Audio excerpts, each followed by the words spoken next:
students, how are you? Hope you are fine and enjoying study. I'm Kinjal Sonchatra, your math guide. Welcome back to my channel StudyZone. This is the 19th tutorial of probability chapter 15th of standard 9th.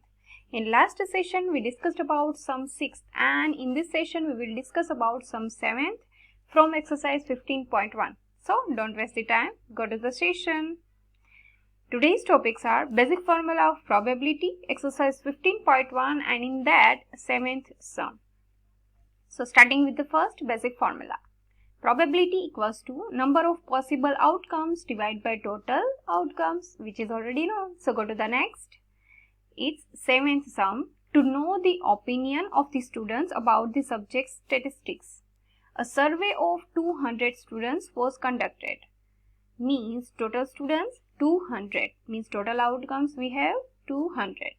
The data is recorded in the following table, means for possible outcomes you should check this table, right? So find the probability that a student chosen at random. First one is like statistics and second one does not like.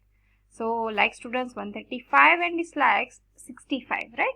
So answers starting the total students equals to 200 means total outcomes 200 and possible outcomes for first one like statistics is 135.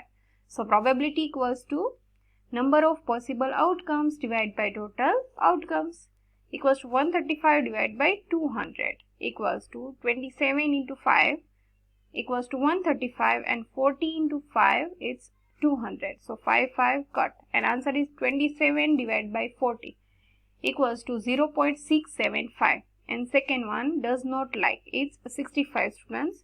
So probability equals to number of possible outcomes divided by total outcomes equals to 65 divided by 200 equals to 15 5s are 65 and 45s are 200. 5 cut.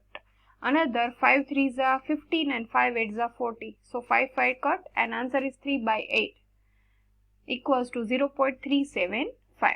Got it? If you have any doubt about it, then you can ask me in comment section. Thank you for watching. If you like my video, please subscribe my channel and share with your friends. Bye-bye.